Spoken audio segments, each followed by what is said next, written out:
जैन धर्म और दर्शन का स्वाध्याय हम सभी कर रहे हैं। मुनि प्रमाण सागर जी द्वारा विरचित।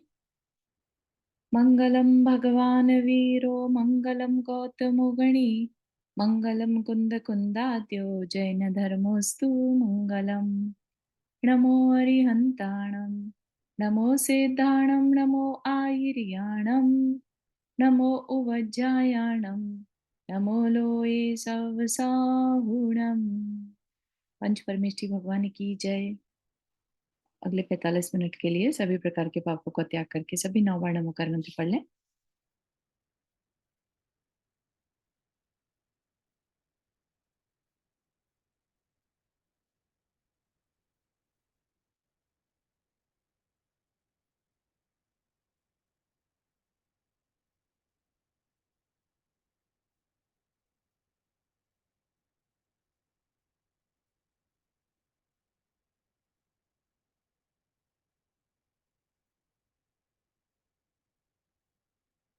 हम्म तो हमारा जो ये विषय चल रहा है यहाँ पर जैन धर्म के बेसिक्स हम समझ रहे हैं। जैन धर्म का फाउंडेशन क्या है ना, जैन दर्शन क्या है। सभी अपने अपने दर्शन को अच्छा कहते हैं। तो अगर हमें जैन धर्म के बारे में पता होगा तभी हम कुछ उसके बारे में अपने विचार बना पाएंगे कि ये अच्छा है नहीं है, कंपैरिजन में दूसरे में क्या है, हमारे पास क्या है। तो ये थोड़ी जानकारी हमारे सबके पास होनी चाहिए, है ना। तो वो थोड़ी सी कंपैरिजन स्टार्टिंग में किया गया था जहां जहां भी जरूरी लगा। जैसे जीव के बारे में बाकी दर्शन क्या कहते हैं, आत्मा के बारे में, और जैन दर्शन क्या कहता है। ठीक है ना।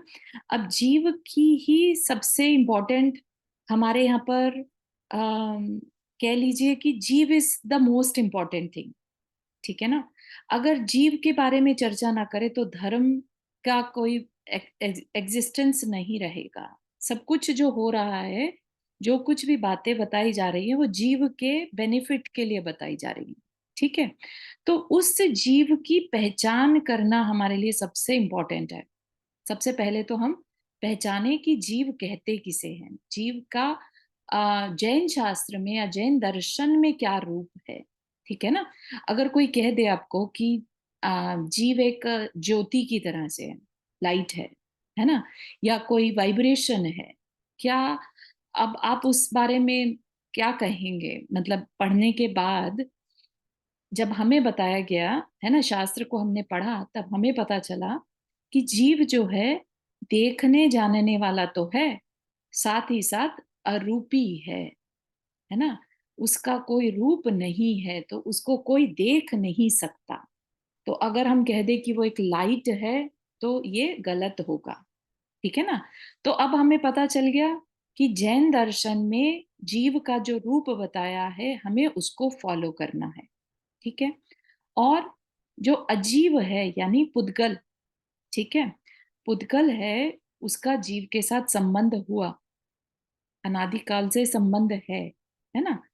तो उस संबंध को दूर कैसे करना, वो जीव की यात्रा है, जीव का गोल है, पर्पस है। चाहे वो कितने भी जन्म ले ले, राइट, उसकी यात्रा चलती रहेगी जब तक कि वह उन कर्मों से अलग ना हो जाए, अपने प्योर फॉर्म को, जो वो प्योर है जीव, उसको पा ना ले। तब तक हम क्या, आ, ऐसा नहीं है हम हमारी यात्रा, हमारा ये शरीर खत्म होने पर खत्म हो जाएगी, ऐसा नहीं है। इस जीव की यात्रा अनादि काल से चलती आई है और आगे कितनी चलेगी वो हमारे हाथ में है। हम चाहें तो अपने पुरुषार्थ से उसे कम कर सकते हैं, जल्दी से जल्दी हम अपने को इन कर्मों से मुक्त कर सकते हैं, जैसे कि हमारे बाकी ऋषि मुनियों ने किया, हमारे तीर्थंकरों ने किया, है ना। हम सब पढ़ते हैं जो वर्ड यूज होता है ना, मोक्ष पा लिया, सिद्ध हो गए। ये क्या है, ये उन्होंने अपने आप को पा लिया। अपने आप को पा लिया मतलब प्योर हो गए। प्योर कैसे है, जब तक कर्म जुड़ा है तब तक इम्प्योर है ना। कर्म अलग हो गया तो प्योर हो गए। तो प्योर होने का प्रोसेस ही पूरा जैन दर्शन है। ठीक है ना। हम जितने भी शास्त्र पढ़ेंगे उस जीव को जानने से रिलेटेड, उस जीव की प्योर फॉर्म को कैसे पाना, ठीक है। इन्हीं से रिलेटेड सारे जैन शास्त्र मिलेंगे। वो जीव रहता कहाँ है, तो पूरे 3 लोक की जानकारी दे दी जाएगी, है ना। जीव होता कैसा है, देखने में या फील करने में कैसा है, तो समय सार जी पूरा बता दिया जाएगा, अध्यात्म ग्रंथ जो है, ठीक है ना। फिर वो होता कहाँ है, कहाँ पाया जाता है जीव, तो उसके लिए 3 लोक बता दिए, ठीक। उसकी इम्प्योर फॉर्म क्या है, तो उसके लिए कर्म थ्योरी बता दी पूरी, क्या क्या कर्म जीव बांधता है, कैसे बांधता है, तो पूरा का पूरा कर्म शास्त्र बता दिया, ठीक है ना। तो सारे के सारे शास्त्र इस जीव के चारों ओर घूमते हैं, ठीक। तो अब जब हमने समझा सम्यक दर्शन ज्ञान चारित्राणी मोक्ष मार्ग, ये तत्वार सूत्र जी का पहला सूत्र है, ठीक। इसी के आधार पर हमारी जो चर्चा है अभी चल रही है, क्या, कि सम्यक दर्शन ज्ञान, सम्यक ज्ञान और सम्यक चारित्र से जीव जो है मोक्ष पा लेता है, ठीक है। मोक्ष का कॉन्सेप्ट क्लियर हो गया। मोक्ष क्या है, जीव की शुद्ध अवस्था, ठीक है। तो उस शुद्ध अवस्था को पाने के लिए उसे सम्यक दर्शन, सम्यक ज्ञान और सम्यक चारित्र तीनों का होना जरूरी है। सम्यक दर्शन की चर्चा हम लोग कर चुके हैं। सम्यक दर्शन मतलब right faith, right belief, belief about कि मोक्ष कुछ अवस्था है, मोक्ष एक अवस्था है ना। जीव होता है, कर्म कुछ होते हैं, ये सब कुछ क्या है, बिलीफ सिस्टम है हमारा। हमने ना तो आज तक मोक्ष की अवस्था को देखा, हमने आज तक किसी प्योर सोल को देखा, है ना। हमने कभी कर्म को नहीं देखा। तो ये जब सब चीजें, बिना देखी चीजों को हम मानकर चल रहे हैं, तो ये एक बहुत बड़ा बिलीफ सिस्टम है, ठीक है ना। वो एक अलग बात है कि जब हम बड़े हो रहे थे तो हमें मूवीज में, जो माइथोलॉजिकल मूवीज बनती हैं, ठीक है ना, उसमें क्या दिखा दिया जाता था कि कोई बहुत शक्तिशाली एक एग्जिस्टेंस है किसी पर्सनालिटी की, और वो बहुत, सब लोग जब दुख एक्सट्रीम पे पहुंच जाता है तो फिर वो जाकर मंदिर में द्वार खटखटाते हैं और गुहार लगाते हैं और भगवान प्रकट हो जाते हैं, या भगवान अपना चमत्कार दिखाने लगते हैं, ठीक है ना। ऐसा भी एक बिलीफ हमारे अंदर बना जब हम छोटे थे, ठीक है ना, क्योंकि हमने वैसा ही मूवीज में देखा था। लेकिन अब समझने के बाद पता चला कि ऐसा कुछ नहीं होता। हम सबके अंदर सिद्ध स्वरूप आत्मा विराजमान है, अवस्थित है। हम सब में भगवान बनने की शक्ति है। जो तीर्थंकर भगवान जिसे हम कहते हैं, वो सिर्फ हमें मार्ग दिखाते हैं। इसीलिए तत्वार सूत्र में क्या कहा, सम्यक दर्शन ज्ञान चारित्राणी मोक्ष मार्ग, ठीक है ना, मोक्ष का मार्ग है। उस मार्ग को कैसे पाना, फिर उसकी सारी डिटेल उस तत्वार सूत्र में आ जाती है, ठीक है। तो सम्यक दर्शन हो गया हमारा बिलीफ, तो हमारा बिलीफ क्लियर हो गया कि हम जीव हैं, ये शरीर क्या है, कर्म से हमें मिला है। तो ये जो हमने बिलीव किया, ये किस आधार पर किया, कुछ ना कुछ तो हमने सीखा ना, तभी हमने वो बिलीव बनाया। जैसे हमने कोई मूवी देख ली तो हमारा बिलीव बन गया, हमारे पेरेंट्स ने हमें कुछ बताया तो हमारा बिलीव बन गया, हमने कुछ ऑब्जर्व किया, कुछ एक्सपीरियंस किया तो हमारा बिलीव बन गया। लेकिन आप नोटिस करिए, इन सब के पीछे कहीं ना कहीं कुछ नॉलेज है। चाहे वो नॉलेज हमें टीवी से मिल रही है, फैमिली के पेरेंट्स से मिल रही है, हमारी कम्युनिटी से मिल रही है, या एनवायरनमेंट से मिल रही है, कहीं ना कहीं से भी मिल रही है, लेकिन वो एक नॉलेज है, इंफॉर्मेशन है। उस इंफॉर्मेशन के बेस पर हमारा बिलीव बनता है, ठीक है। तो राइट फेथ के लिए, जो हमारा राइट बिलीफ है, सम्यक दर्शन है, उसके लिए भी तो हमें कुछ इंफॉर्मेशन चाहिए कि तभी हमारा राइट बिलीफ बनेगा, ठीक है ना। तो उस नॉलेज को क्या कहा, सम्यक ज्ञान, ठीक है। तो हम अपना राइट बिलीफ कैसे क्रिएट कर सकते हैं, जब हमें राइट इंफॉर्मेशन हमारे पास होगी। तो पहले जो सम्यक ज्ञान और दर्शन एक साथ होते हैं, ठीक है। तो अम, इसको ऐसे भी देख सकते हैं कि नॉलेज सबके पास है, एक बच्चे के पास भी, छोटा सा बच्चा, पैदा हुआ बच्चा है, उसके पास भी नॉलेज है, उसको भी पता है भूख लगी तो मुंह से खाते हैं, कुछ चाहिए तो रोकर दूसरों को बताया जाता है, या भूख कुछ होती है, उसको सब नॉलेज है, ये भी एक नॉलेज है, राइट। लेकिन हम उसको सम्यक दृष्टि नहीं कह सकते, है ना। सम्यक दर्शन के लिए जो नॉलेज चाहिए, उस नॉलेज को क्या कहते हैं, सम्यक ज्ञान। ठीक है। तो वो कब आती है, वो सम्यक ज्ञान कब कहलाता है, जो हमारी नॉलेज हमें सम्यक दर्शन करा दे, वो नॉलेज सम्यक ज्ञान कहलाती है। ठीक है। तो जितनी नॉलेज से हमें सम्यक दर्शन हो जाए, बस उतना ज्ञान हमें सफिशिएंट है मोक्ष मार्ग के लिए। इसीलिए आपने कभी शिव भूति महाराज की कहानी सुनी हो, जिन्हें कुछ भी याद नहीं रहता था। ठीक है ना, कोई नमोकार मंत्र जैसा तो बहुत लंबी चीज हो गई, उन्हें कुछ भी याद नहीं रहता था, फिर भी उनको केवल ज्ञान हुआ। उन्होंने सम्यक दर्शन लायक जितना ज्ञान चाहिए था, उतना ज्ञान उनके पास था। ठीक है ना। तो ऐसे ही हम भी जो है, ज्ञान पाने की दौड़ में ना लगकर हमारा बिलीफ को टटोलें। हमारा बिलीफ कैसा है, अगर हमारा बिलीफ दृढ़ है, हमें अपनी पहचान हो गई है, तो अब हम बहुत ज्यादा भागे नहीं उस नॉलेज के पीछे। वो अलग बात है कि हमें लगता है कि हम अपने टाइम का सदुपयोग करें, तो चलो हम जिनवानी का स्वाध्याय करते हैं।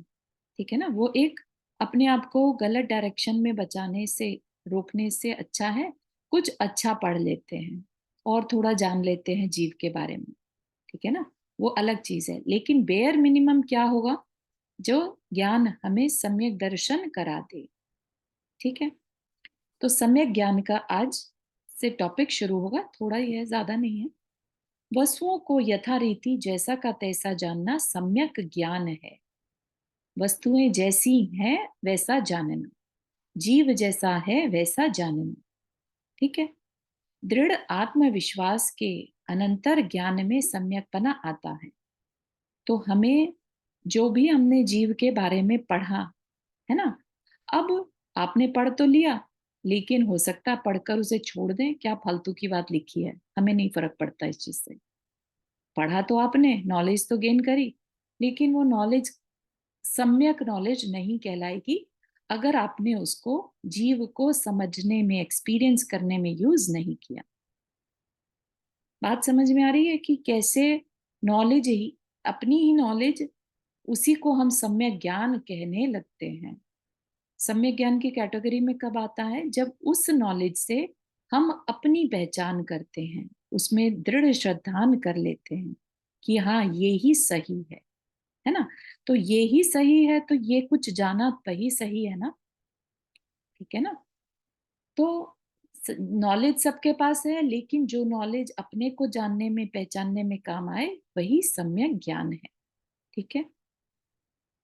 यूं तो संसार के पदार्थों का ज्ञान हीनादिक रूप से प्रत्येक व्यक्ति को होता है, पर उस ज्ञान का आत्म विकास के लिए उपयोग करना बहुत कम लोग ही जानते हैं।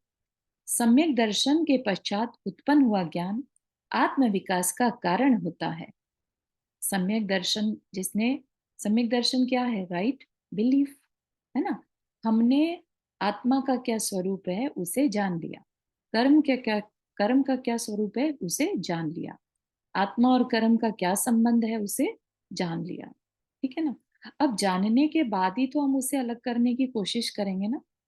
वही अलग करने की कोशिश क्या कहलाती है, आत्म विकास। हमें पता चल गया किन किन चीजों से पुण्य बनता है, किन किन चीजों से पाप होता है ना। तो हम क्या करेंगे, पाप से बचने की कोशिश करेंगे। ठीक है ना। जब हम पाप से बचेंगे तो क्या होगा, हमारा आत्म विकास होगा। ठीक है ना। तो ये नॉलेज होने के बाद ही हो पाया कि पाप क्या है, पुण्य क्या है, हमें क्या करना है, हमें क्या नहीं करना है ना। तो ज्ञान होना बहुत जरूरी है, और जो ज्ञान आत्मा के विकास में यूज हो वो सम्यक ज्ञान। ठीक है। स्व और पर का भेद विज्ञान यथार्थतः सम्यक ज्ञान है। हे उपादेय का विवेक कराना मूल कार्य है। ठीक है। हे मतलब क्या हमें छोड़ने लायक है। जैसे हमने कहा पाप छोड़ने लायक है। उपादेय, हमारे लिए उपादेय मतलब डिजायर्ड क्या है। तो सबसे बेस्ट क्या है हमारे लिए, सिद्ध अवस्था। लेकिन हम अभी वो कर पा रहे हैं क्या, नहीं कर पा रहे। तो हम क्या करें, हम अभी सिर्फ पाप से बचें और पुण्य में अपने को लगाएं। ठीक है, वही पुण्य हमें अल्टीमेटली सिद्ध अवस्था तक ले जाएगा। ठीक है, अब इसके अंग हैं। अंग मतलब किस तरह से ये सम्यक ज्ञान, ज्ञान जो है वो सम्यक ज्ञान कहलाता है। ठीक है, नॉलेज तो हो सकती है, बहुत सबको होती है। अब हमने कोई लैंग्वेज पढ़ ली, शास्त्र, हमने बहुत मोटी मोटी किताबें तो पढ़ी, पूरी की पूरी लाइब्रेरी पढ़ डाली, लेकिन लेट से उसमें कोई शास्त्र जी जैन शास्त्र था ही नहीं, जिनवानी थी ही नहीं, तो क्या हम उसको सम्यक ज्ञान का अंग मानेंगे, नहीं। राइट, जब हम ग्रंथ की पढ़ाई करते हैं और उसको कैसे पढ़ना, किन किन रूल्स को या डिसिप्लिन्स को फॉलो करना, तब जाके हमें सम्यक ज्ञान हो पाता है। ठीक है, तो उसी को 8 भागों में डिवाइड कर दिया। क्या कहा, शब्दाचार, यानी कि मूल ग्रंथ के जो स्क्रिप्चर्स हैं उनके शब्द, स्वर, व्यंजन और मात्राओं को शुद्ध उच्चारण पूर्वक पढ़ना, जहां तक हो सके। ऐसा नहीं कह रहे कि पढ़ा नहीं जा रहा है तो छोड़कर बैठ जाओ, नहीं, अपनी तरफ से उसमें जरा भी आलस नहीं करना। जितना अच्छे से पढ़ा जाए उतना पढ़ना। ठीक है, धीरे धीरे प्रैक्टिस से वो इम्प्रूव होता जाएगा। ठीक है, तो यहाँ पर जो ये 8 अंग बताए जा रहे हैं, ये एक नर्सरी के बच्चे यानी जिसने अभी पढ़ाई शुरू की है ग्रंथों की, उसको ध्यान में रखा जा रहा है। और जो ऑलरेडी पीएचडी कर चुका है, केवल ज्ञानी है ना, या मुनि महाराज हैं, इन सबको ध्यान में रखकर बताए जा रहे हैं। तो अपने अपने हिसाब से इसको लगा लेना। ऐसा मत मानना कि ये सब के सब अगर हमसे नहीं हो पा रहे हैं तो हमारा ज्ञान कभी सम्यक ज्ञान तो हो ही नहीं सकता, ऐसा नहीं। ठीक है, ये जानकारी दी जा रही है ताकि इनको जहां तक हो सके फॉलो किया जाए। ठीक, तो शब्दाचार हो गया, शब्दों को शुद्ध पढ़ना। अर्थाचार, शास्त्र की आवृत्ति मात्र, आवृत्ति मतलब सिर्फ शब्द लिखे हुए पढ़ना नहीं, उनका अर्थ समझकर पढ़ना। ठीक, फिर तदुभयाचार, यानी दोनों को, शब्द भी और अर्थ भी। तद उभय, तदुभय होता है दोनों को, तो दोनों का अर्थ समझते हुए शुद्ध उच्चारण सहित पढ़ना, है ना। जैसे भक्तामर स्तोत्र है, हमने मीनिंग, पहले हम क्या करते हैं, स्टार्टिंग करते हैं तो हमें सिर्फ पढ़ रहे हैं, हमें मीनिंग नहीं पता, तो वो क्या हो गया, शब्दाचार। अब हमने मीनिंग भी समझ लिया, है ना, वो हो गया अर्थाचार। अब हमें शब्द और अर्थ दोनों एक साथ समझ में आ रहे हैं, पढ़ रहे हैं हम बिल्कुल शुद्ध, तो वो क्या हो गया, तदुभयाचार। ठीक है, कालाचार, कालाचार मतलब शास्त्र पढ़ने योग्य काल में ही पढ़ना, अयोग्य काल में नहीं। अयोग्य काल, दिग्दाह, दिग्दाह,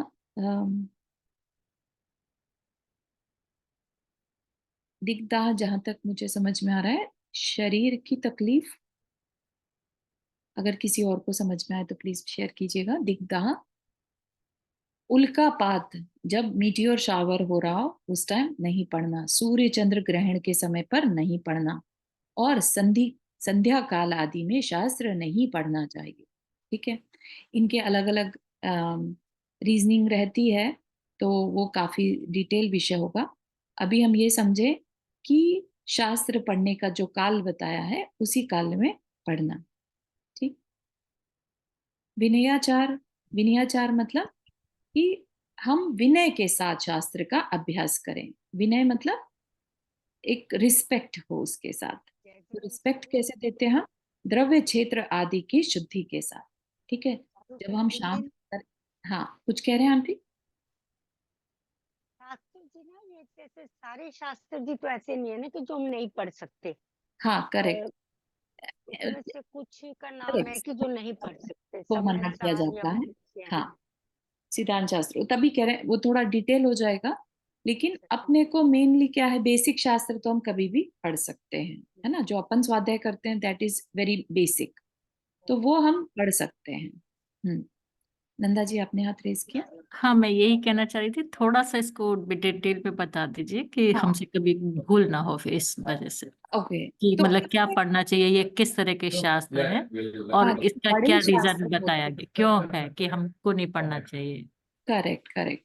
तो एक तरह से देखिए क्या होता है कि संध्या काल, फॉर एग्जाम्पल संध्या काल में कहते हैं कि उस समय हमारे शरीर की नाड़ियां जो हैं, सुषुम्ना नाड़ी चल रही होती है, और सुषुम्ना नाड़ी में अगर हम ध्यान करें तो हम ज्यादा इंफॉर्मेशन को अपने, और ज्यादा अपने को, अपने कर्मों को क्षय कर सकते हैं, या अपने भीतर में जा सकते हैं। उस समय हम बाहर में ना रहकर भीतर में जाने की कोशिश करें।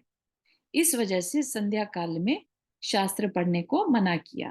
ठीक है ना। बेसिकली कारण ऐसा नहीं है कि कुछ हमारा गलत हो जाएगा, हमें वो ज्ञान ग्रहण नहीं हो पाएगा, इस अपेक्षा से कहा है। ठीक है। ज्ञान ग्रहण करने के लिए पूरा टाइम है हमारे पास, लेकिन उल्कापात मीटियोर शावर हो रहा है, तो जहां तक मुझे समझ में आता है वो यही है कि जो एनवायरनमेंट है उसमें बहुत पॉजिटिविटी उस समय पर नहीं रहती।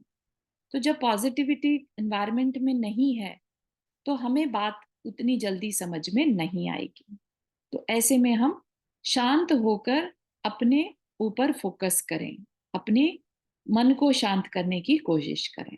ठीक है। तो उस समय पर ज्ञान अर्जन करने की बजाय जितना पढ़ा है उसको एक तरह से चर्न करें, मतलब कि उसको चिंतन करें। चिंतन करें। यस, बिल्कुल सही। ठीक है।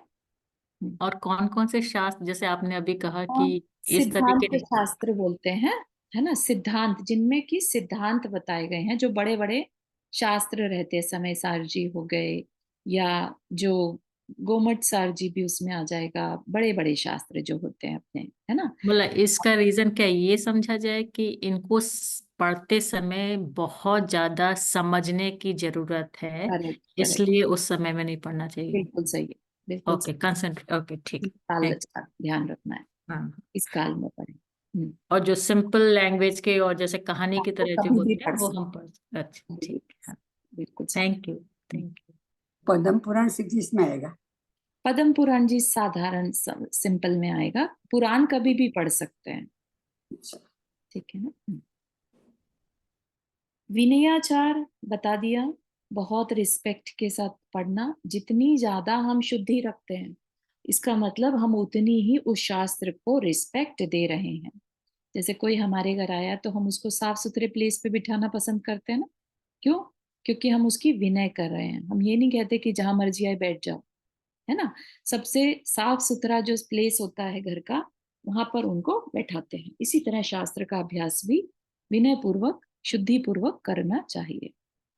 उपधानाचार, शास्त्र के मूल एवं अर्थ का बार बार स्मरण करना, उसे विस्मरण नहीं होने देना, उपधानाचार है।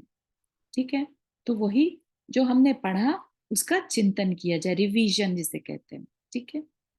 बहुमानाचार, बहुमान करना उसका। हम जैसे बार बार पढ़ते हैं और पढ़ते पढ़ते भी अंदर ही अंदर अपने जिन्होंने लिखा है उसको, है ना, या जो हमारे साधन है, बुक है, बैठने का स्थान है, उन सब का बहुमान करें। तो उससे भी हमारे, ये कह लीजिए, उसको भी सम्यक ज्ञान के अंग में रखा है। ठीक है। अनिन्नवाचार, मतलब कि निन्ना क्या होता है, निंदा या उनके नाम को छुपाना। ठीक है। तो जिस शास्त्र या गुरु से ज्ञान प्राप्त किया उनका नाम नहीं छिपाना। उक्त 8 अंगों के पालन से सम्यक ज्ञान पुष्ट और परिष्कृत होता है ना। ये सब एक्सपीरियंस किया भी होगा मोस्टली, है ना, कि जब हम जब किसी नॉलेज को हम बहुत फोकस के साथ ये मानकर कि कुछ अच्छा बता रहे हैं, ऐसा मानकर जब बैठते हैं तो वो हमें बात समझ में आती है, हमें अच्छा लगता है ना। और अगर हम उसका डिसरिगार्ड करते रहे, अरे क्या बोल रहे हैं, कुछ समझ में तो आ नहीं रहा, ऐसी बातें करते रहे, तो हमें वो कभी भी समझ में नहीं आ सकता। तो ये जो सम्यक ज्ञान के अंग हैं, ये सबको कहीं ना कहीं इकट्ठा करके अप्लाई करने वाली बात है। ठीक है, और ये सम्यक ज्ञान ऐसा है कि जब हम पूरा विनय पूर्वक इसको ग्रहण करते हैं, सीखते हैं, तो ये हमारी आत्मा में इसके संस्कार बन जाते हैं। ठीक है, और ये संस्कार फिर आगे चलकर भी हमारे याद रह सकते हैं। जैसे कि कई बार बोलते हैं ना, जाति स्मरण से पुराना याद आ गया। कई लोगों को, कई बच्चे, छोटे छोटे बच्चे तक तत्वार सूत्र जी पढ़ लेते हैं, वो उनके पुराने कोई संस्कार हैं। ठीक है ना, तो श्रद्धा से विनय पूर्वक पढ़ा गया नॉलेज जो है वो हमारे साथ आगे जाता है। ये शास्त्र जी में बताया है। ठीक है, सम्यक ज्ञान के भेद। सम्यक ज्ञान यानी ज्ञान कितनी प्रकार का होता है, क्या बताया? 5: मति, श्रुत, अवधि, मनय पर्याय और केवल ज्ञान। ठीक, तो इनके थोड़ा सा समरी वे में बताया जा रहा है कि क्या होता है। मति ज्ञान, मति और श्रुत ज्ञान जो होता है वो हम सबके पास है। ठीक है, अवधि, मनय पर्याय और केवल ज्ञान पंचम काल में नहीं होता। ठीक है, तो वो एक्चुअली क्या होता है वो थोड़ा सा हमें बताया जाएगा। ठीक, तो क्योंकि मति ज्ञान श्रुत ज्ञान हमारे सबके पास है तो उसको थोड़ा सा देखते हैं। मति ज्ञान इंद्रिय और मन की सहायता से होने वाला ज्ञान मति ज्ञान है। इसके 4 भेद हैं: अवग्रह, इहा, अवाय और धारणा। ठीक, तो आप पढ़ने के बाद आपको लगेगा कि जैन शास्त्रों में हर एक चीज की डिटेल होती थी। मतलब जिसे कहते हैं ना, माइन्यूट डिटेल भी यहाँ पर बता दी गई है। जैसे कि अवग्रह, अवग्रह क्या है? विषय और विषयी के सन्निपात यानी संपर्क के अंतर प्रथमतः कुछ है, इस प्रकार के अर्थबोध को अवग्रह कहते हैं। जैसे कि आपने नजर उठाई और सामने कुछ हल्का सा दिख गया, अभी क्या है ये नहीं दिखा, राइट? कुछ है, ये क्या फील आई, जो फील आई ना, कुछ है, ये क्या है? अवग्रह। ठीक है, फिर क्या है इसके बारे में क्यूरोसिटी होना। ठीक, वो क्या है? ईहा। ठीक है, अभी जाना नहीं है लेकिन जानू, उसके लिए फोकस किया, थोड़ी देर रुके उस पर, है ना, तब फिर जो इंफॉर्मेशन दिख रही है, फिर ईहा में निर्णय की ओर झुकाव होता है। ईहा के बाद जब निर्णय पर पहुंच गए तो क्या हुआ? अवाय। अच्छा, ये सफेद रंग का है, अच्छा ये अपने 2 पैरों पर खड़ा है, अच्छा इसकी चोंच भी है ना। तो फिर कंपेयर करते हैं अपने नॉलेज बैंक से। ठीक है, तो निर्णय पर पहुंचना अवाय। अवाय द्वारा ग्रहित अर्थ को संस्कार के रूप में धारण कर लेना ताकि कालांतर में उसकी स्मृति रह सके, धारणा। अच्छा ये है, अब आगे के लिए, हमेशा के लिए उसकी नॉलेज हो गई। ठीक है ना, जैसे किसी ने कभी कुछ ना देखा हो और सिर्फ एक पक्षी हो, है ना, तो लेकिन पक्षी भी तो हमने पहचाना ही है ना कि ये एक पक्षी है। ठीक है ना, तो इस तरह का भी पक्षी होता है, ये क्या बन गया है? धारणा बन गई। ठीक है ना, तो हमेशा जब भी नॉलेज होती है इसी क्रम से होती है। इतनी फ्रैक्शन ऑफ सेकंड में ये सब काम हो जाता है कि हमें वो पता नहीं चलता। जबकि हम डे टू डे में भी, हमने किसी रूम में एंटर किया, हमें कुछ भी दिखा, तो उसमें भी ये चारों चीजें अप्लाई हो जाती हैं। ठीक है ना, उस चीज को पकड़ा है जैन दर्शन में। ठीक, इतनी माइन्यूटली नॉलेज को डिवाइड किया। ज्ञात वस्तु के, एक एग्जाम्पल बताओ मैं सर। हाँ, अभी जैसे एक एग्जाम्पल दिया ही है ना, बगुला है ना, कुछ दूर से, बहुत दूर से तो क्या दिखेगा? सिर्फ एक कुछ सफेद सफेद कुछ है। ठीक है ना, फिर उसको और ध्यान से देखा तो हाँ, कोई पक्षी तो है। ठीक है ना, फिर उसको और थोड़ा इंफॉर्मेशन के साथ मैच किया तो कि ये 2 टांगों पे खड़ा है, इसकी चोंच भी है, इसका शरीर इतना बड़ा है, इसकी हाइट इतनी है ना, तो ये अवाय निर्णय पर पहुंच गए, ठीक है ना, कि ये बगुला है। और फिर आगे के लिए, हमेशा के लिए बगुला ऐसा होता है, स्मृति में रह जाना, धारणा, ठीक है। इस तरह से हम हर समय जिस भी चीज को जानते हैं, इसी तरह से चारों चीजें अप्लाई होती हैं। तो ज्ञात वस्तु के ज्ञान में यह क्रम बड़ी द्रुत गति से चलता है। द्रुत गति मतलब तेज गति से, ठीक है। बहुत जल्दी से ये सब चीजें डिसाइड हो जाती हैं। पूर्वोक्त अवग्रह ज्ञान दो प्रकार का होता है। अवग्रह ज्ञान मतलब जो कुछ है ऐसा, है ना। क्या है? अर्थ अवग्रह और व्यंजन अवग्रह।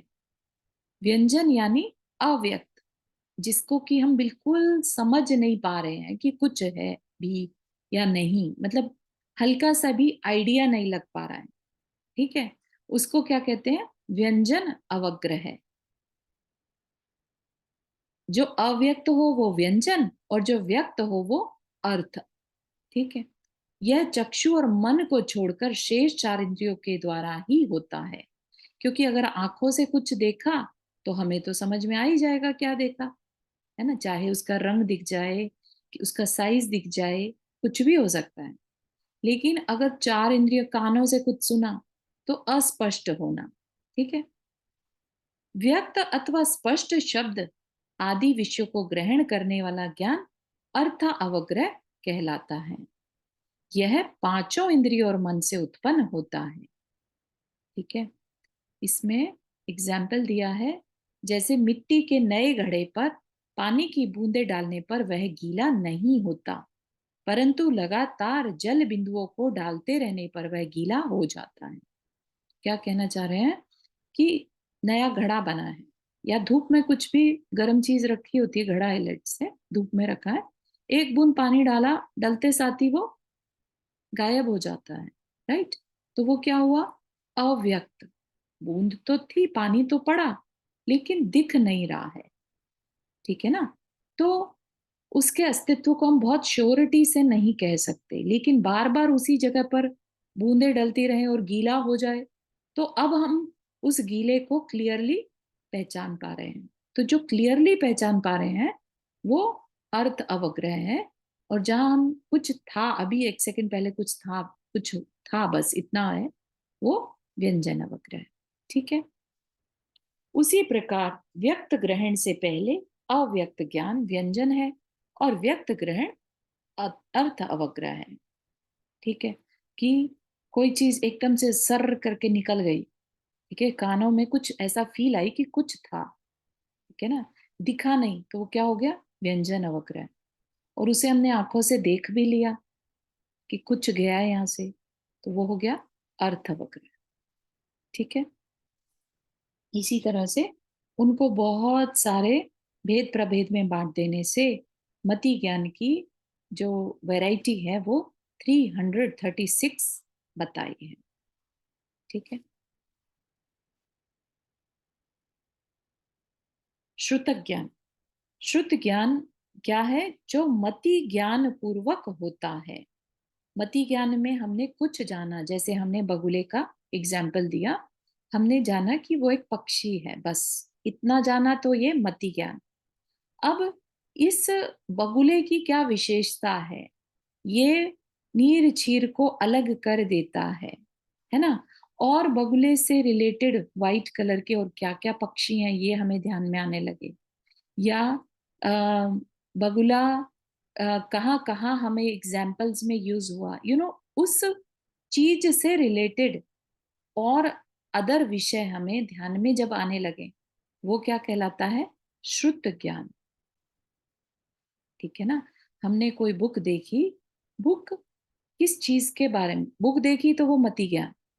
लेकिन अब ये बुक किससे रिलेटेड है, किसके बारे में है, इसमें जो नॉलेज है उससे क्या हमें ज्ञान हासिल हो सकता है। या ये डॉक्टरी की बुक है, या ये फोटोग्राफी की बुक है, या किसी और चीज की बुक है ना। तो जो फर्दर उसके बारे में इंफॉर्मेशन करी जाती है, चिंतन किया जाता है, क्या काम आ सकती है बुक, इससे पढ़ा जाता है, इससे नॉलेज गेन होती है, लौकिक नॉलेज होगी कि आध्यात्मिक नॉलेज होगी। तो ये सारा जो विशेष चिंतन है ये सब श्रुत ज्ञान के अंदर आ जाता है। ठीक है। मति ज्ञान के पश्चात जो चिंतन मनन द्वारा परिपक्व ज्ञान होता है वह श्रुत ज्ञान है। श्रुत ज्ञान से ही जो है मोक्ष पॉसिबल है, मति ज्ञान से नहीं। ठीक है ना। क्योंकि जो भी चीजें मति से यानी हमने जानी है उनका हमारी जिंदगी में या हमारे जीवन में क्या रेलेवेंस है, हम उसे मोक्ष मार्ग के लिए कैसे यूज कर सकते हैं, ये श्रुत ज्ञान का विषय है। ठीक है। श्रुत ज्ञान मति ज्ञान पूर्वक होता है। मति ज्ञान द्वारा ज्ञात पदार्थों के विषय में या उसके संबंध से अन्य वस्तु के विषय में जो विशेष चिंतन आरंभ होता है यह श्रुत ज्ञान है। श्रुत ज्ञान के लिए शब्द श्रवण या संकेत आवश्यक है ना। कुछ भी हमें डिटेलिंग चाहिए रहती है उसके लिए। हम चिंतन किस बारे में करें, हमें बुक को देखकर कैसे विचार आ रहे हैं, है ना। अमुक शब्द या अमुक अर्थ में संकेत है, यह जानने के बाद ही उस शब्द के द्वारा उसके अर्थ का बोध होता है। शब्द श्रवण संकेत क्या है, मति ज्ञान है। उसके बाद शब्द और अर्थ के वाच्य वाचक संबंध के आधार पर होने वाला ज्ञान श्रुत ज्ञान है। वाच्य वाचक मतलब क्या कहा जा रहा है, किस अपेक्षा से कहा जा रहा है, उसका क्या लाभ है, ये सारी बातें। शब्द तो कुछ नहीं कहते ना, शब्द में तो दुनिया भर की इंफॉर्मेशन है, लिखी हुई है, उसका कोई हमें मतलब थोड़े ना है, जब तक कि हमें उस शब्द का रिलेशन ना मालूम हो कि ये हमारे किस काम आ सकता है, हम इसको किस तरह से इंटरप्रेट करें, वो श्रुत ज्ञान का विषय है। ठीक है। तो मति ज्ञान कारण है और श्रुत ज्ञान कार्य है। मति ज्ञान के अभाव में श्रुत ज्ञान संभव नहीं है। तो हम आज जो भी सुन रहे हैं वो मति ज्ञान है, लेकिन आप इसको घर पर वापस से रिवाइज करें, देखें कि ये कैसे रिलेट हो रहा है, मेरे को मतलब क्या बात समझ में आई, आगे पीछे की नॉलेज के साथ उसको रिलेट करना, है ना, उसके बारे में और चिंतन करना। चिंतन वर्ड जो है वो श्रुत ज्ञान का विषय है। ठीक है। फर्दर थॉट्स आना उसके ऊपर। ठीक। प्राचीन आगम की भाषा में श्रुत ज्ञान का अर्थ है वह ज्ञान जो श्रुत अर्थात शास्त्र से संबंध हो। शास्त्र को श्रुत भी कहते हैं। आप्त यानी वीतरागी पुरुषों द्वारा रचित आगम या शास्त्रों से जो ज्ञान उत्पन्न होता है उसे भी श्रुत ज्ञान कहते हैं। इस श्रुत के दो वेद हैं, अंग प्रविष्ट और अंग बाह्य। मतलब कि जो शास्त्र है ना, उसमें शब्द लिखे हैं, राइट। तो शब्द जो लिखे हैं उन शब्दों को पढ़कर ही फिर हम चिंतन जब करते हैं, उनका अर्थ निकाल कर उस पर चिंतन करते हैं, तो वह श्रुत ज्ञान कहलाता है। उसके दो भेद हैं, अंग प्रविष्ट और अंग बाह्य। मतलब कि प्रविष्ट मतलब इंक्लूडेड होना और बाह्य मतलब आउटसाइड, है ना। तो अंग मतलब यहाँ पर हो गया द्वादशांग। तो अंग प्रविष्ट के 12 भेद हैं। पूरी द्वादशांग वाणी क्या कहलाती है, अंग प्रविष्ट। और उसके बाहर से भी जो अच्छी बातें, अच्छे शास्त्र स्तोत्र आदि लिखे जाते हैं उनको क्या कहा जाता है, अंग बाह्य। ठीक है। बात समझ में आ रही है।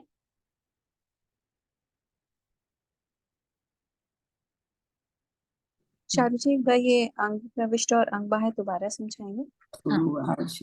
अंग प्रविष्ट मतलब प्रविष्ट का मतलब इंक्लूडेड होना, ठीक है ना। और अंग से मतलब है यहाँ पर उसके टाइप्स, ठीक है, कितने पार्टीशंस हैं, पार्ट हैं, कैटेगरीज हैं। तो बताया जो द्वादशांग वाणी है यानी उसके जो 12 भेद हैं, ठीक है, उन सबको क्या कहा जाता है, अंग प्रविष्ट। ठीक है। ये जानकारी है आपको कि द्वादशांग वाणी होती है, उसके द्वादश अंग होते हैं। नहीं। अच्छा। तो ये हमने एक बार पहले देखा था, है ना। जो जिनवानी की में आता है ना, जिनवानी। जिनवानी द्वादशांगी बखानी, हाँ है ना। हाँ, तो हम उसमें जब भी भगवान की वाणी होती खिरी है, वो द्वादशांगी होती है, 12 अंग होते हैं।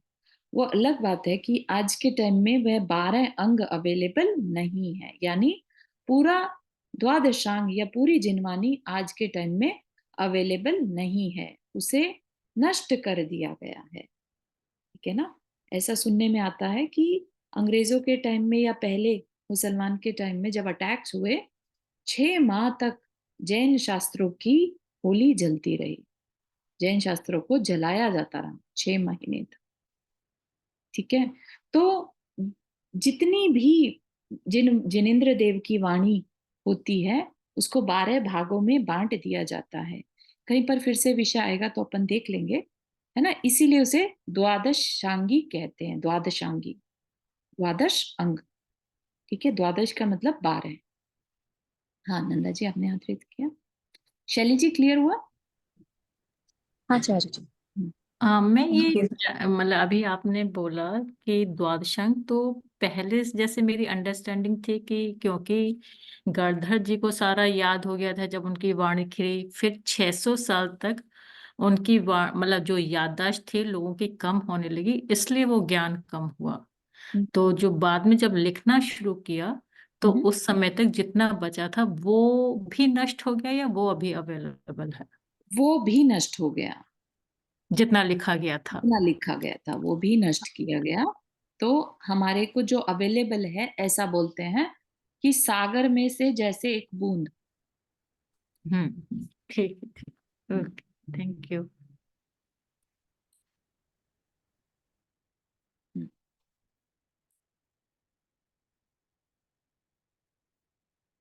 ठीक है।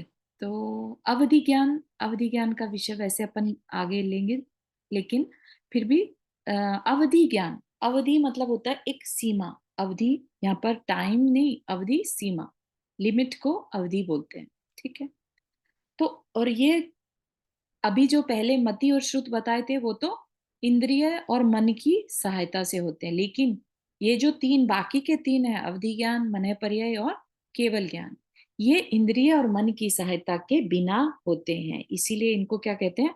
अतीन्द्रिय ज्ञान, अनिंद्रिय ज्ञान। ठीक है। जो बिना इंद्रियों के हो, यानी इनको आत्मा से होने वाला ज्ञान भी कहते हैं। ठीक, इसके लिए उनको आईज की जरूरत नहीं है, इंद्रियों की जरूरत नहीं रहती, ये डायरेक्ट हो जाता है आत्मा में, इनको नॉलेज हो जाती है। ठीक है।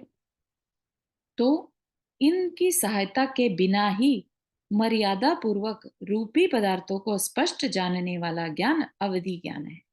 मर्यादा पूर्वक मतलब लिमिट। तो ऐसा नहीं कि अनंत काल पहले कुछ घटना घटी, अनंत काल, तो उसको भी अवधि ज्ञान जान लेगा, नहीं। हर एक का अवधि ज्ञान की लिमिट होती है। ठीक है। इसलिए इसको अवधि ज्ञान को लिमिट वाला ज्ञान कहते हैं, मर्यादा पूर्वक। और यह सिर्फ रूपी पदार्थों को जान पाता है। रूपी मतलब जो पुद्गल रूप है। ठीक है। जो दिखाई देते हैं, जिन्हें हम आंखों से देख सकते हैं, उन्हीं को जानता है। ठीक है। तो अवधि ज्ञान जो है, जैसे मन के विचारों को नहीं पकड़ पाता, कि जो आंखों से दिखता है सिर्फ उन्हीं को जानता है। तो यह भी दो तरह का होता है, भाव प्रत्यय और गुण प्रत्यय। प्रत्यय मतलब, हाँ चारू जी आपने हाथ रेस किया। हाँ जय जिनेन्द्र। चारू जी, तो अवधि ज्ञान में अगर जैसे हम सुनते हैं जो कहानियों में कि अवधि ज्ञान के थ्रू उन्होंने ये पता किया, तो उसमें किसी मतलब कौन से टाइम पर वो चीजें हुई वो नहीं पता लग सकता, क्योंकि क्या मतलब टाइम के बारे में पता लग सकता है या बारे में भी कौन से? पता चलता है। नहीं नहीं, समझिए, जैसे किसी मुनि महाराज को अवधि ज्ञान है कि वो पहले के 7 भव 10 भव तक भी अवधि ज्ञान लगा सकते हैं, है ना। तो उनको ये जानकारी रहेगी कि आज से 10 भव पहले तुमने ये काम किया था। ठीक है ना। तो समय की भी उसमें अवधि है।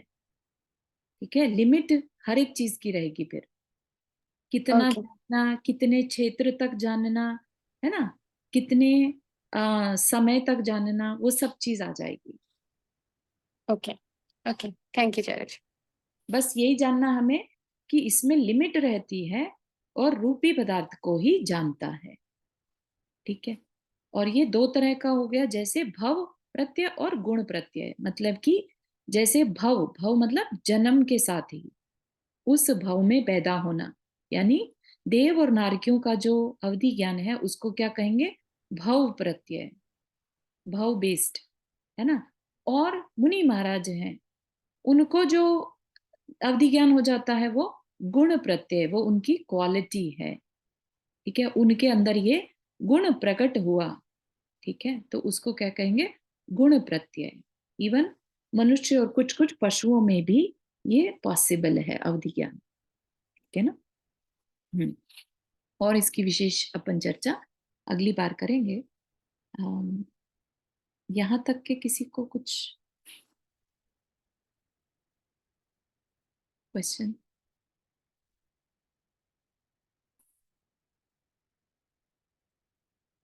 ऑल गुड सो फार?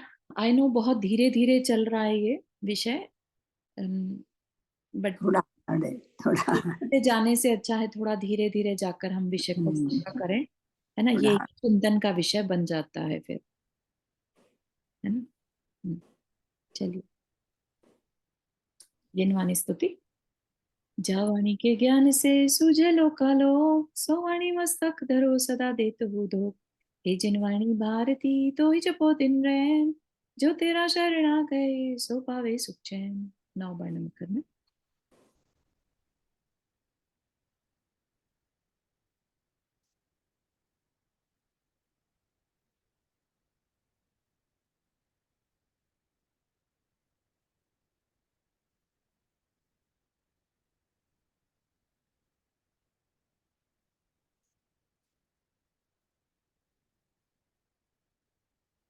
सभी को जय जिनेन्द्र। जय जिनेन्द्र।